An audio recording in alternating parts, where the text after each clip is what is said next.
The first season of HBO's The Last of Us is out, and I have some thoughts.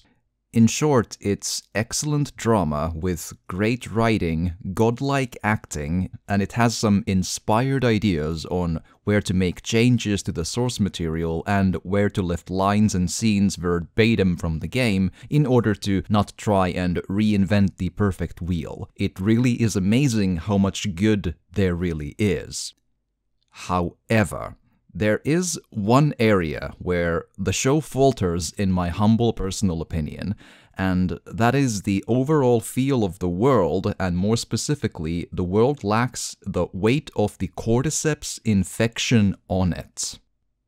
Oh, and full-on spoiler warning for The Last of Us Part 1, the game, and or Last of Us, the show, Season 1.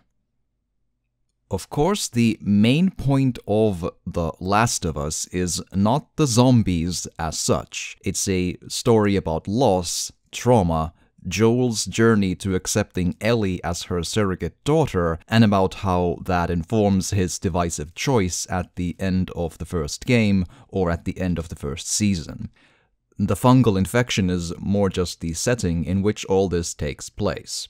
But that's the thing, that setting needs to actually be there for Ellie's immunity to mean something, and to make Joel's choice truly about saving Ellie or saving the human race. And here, that weight just doesn't exist to me. The last infected that Joel and Ellie have met in the show that we have seen was Henry's brother, Sam, months and months and months ago, at the time of the final episode. Since then, there have been a couple of flashbacks with an infected involved, but chronologically, the last infected or even any sign of the infection that the pair have seen was in episode 5, after which the show jumped 3 months into episode 6, and Lord knows how much time has passed exactly from there until the last episode.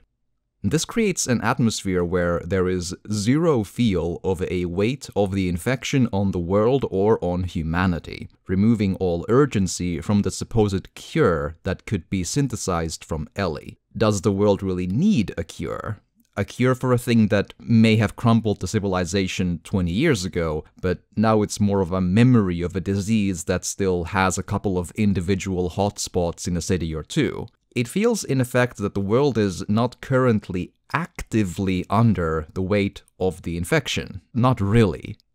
There's a big cluster of infected taking a nap in Boston, and Kansas City has a horde of them, but that's it. Joel and Ellie have been to multiple locations beyond that: wildernesses, small-town suburbias, cities, campuses, forests, resorts, and so on, with not even a single tendril of bone-dry mushroom, let alone an actual mushroom zombie. The show already, for understandable reasons, removed the spores as a method of spreading, in order to not have the actors wear gas masks all the time. But that understandable choice already lessened the threat feel of the cordyceps, and having no sign of the infection anywhere after KC sure doesn't help.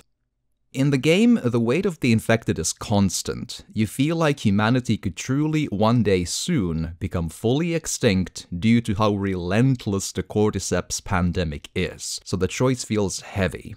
Here, Joel is essentially choosing whether to save Ellie or to let her die for a possible cure to a disease that has effectively stopped spreading, and curing it would change very little. It comes across like humanity will now live like this, regardless of whether the cordyceps is cured or not. It feels about as urgent as curing some distant form of malaria on the other side of the planet that will never reach them.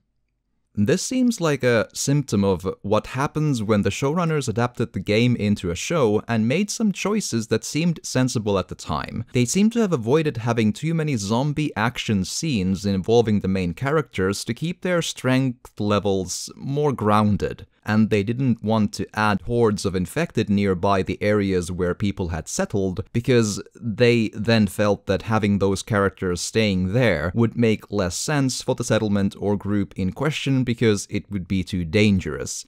They also hyper-focused on getting the arcs of drama involving the characters really right, and getting their dialogue just right, and focused their time on the interaction and conflict of the characters episode by episode. All this seems really sensible, but in doing so, they forgot to keep in mind the world feel involving the entire show, when in every individual case they reasoned their way into not having a horde of infected here, a fight against a mushroom zombie there, and so on and so forth. They ended up having no zombies and no mushrooms anywhere after KC in episode 5, apart from flashbacks, which is not nothing, but doesn't help in the chronological problem of Joel and Ellie not seeing a single cordyceps vein, let alone a zombie, for months and months as far as we know.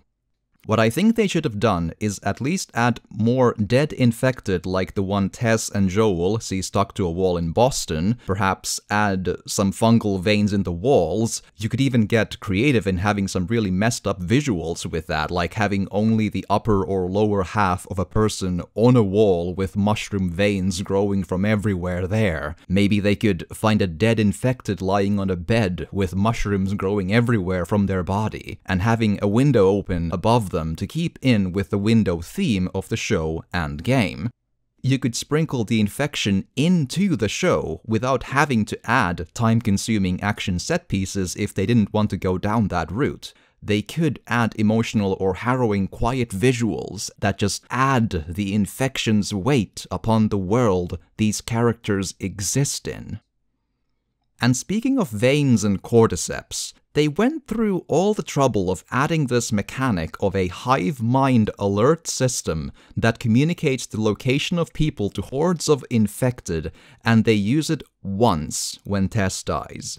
And that mechanic is never used, shown, referenced, or heard of in any way after that. That mechanic would have been such a useful thing to make the veins and tendrils of mushrooms feel more oppressive, thus creating more of a weight of the infection on the atmosphere of the show. But no, our characters go through an infection-free world after episode 5, and Joel makes a choice of, more or less, saving Ellie or letting her perish to chance a cure to prevent some infections nearby very specific individual hotspots like Boston and Kansas City. It's not nothing, but it just doesn't create much weight or meaning to Ellie's immunity or to Joel's choice, the big main arc of the show. It's like they adapted a story that takes place in a forest, and the final act hinges on the story taking place in a forest. But halfway through, they stop taking the time to add the trees into the story, and therefore the latter half of the story in a forest actually takes place in a nice open meadow, and the ending loses much of its meaning.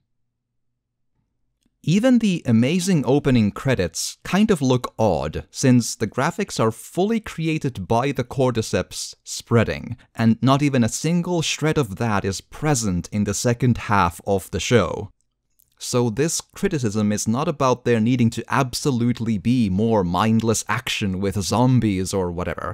The Last of Us is, at its heart, indeed about the drama. And unfortunately, the main arc stops working when finding a cure doesn't seem in any way urgent. If anything, it looks like a cure wouldn't really change the world almost at all, as it already looks like a world where the cordyceps pandemic happened, and for all intents and purposes ended some time ago. But I cannot underline enough that apart from this one big issue, the show is really truly excellent. And I criticize it because I would love for it to be even better and have more weight and gravitas. I had loads of fun and went on emotionally gripping roller coasters watching this episode by episode. It just unfortunately seems the showrunners forgot to make the episodes take place in the world of The Last of Us.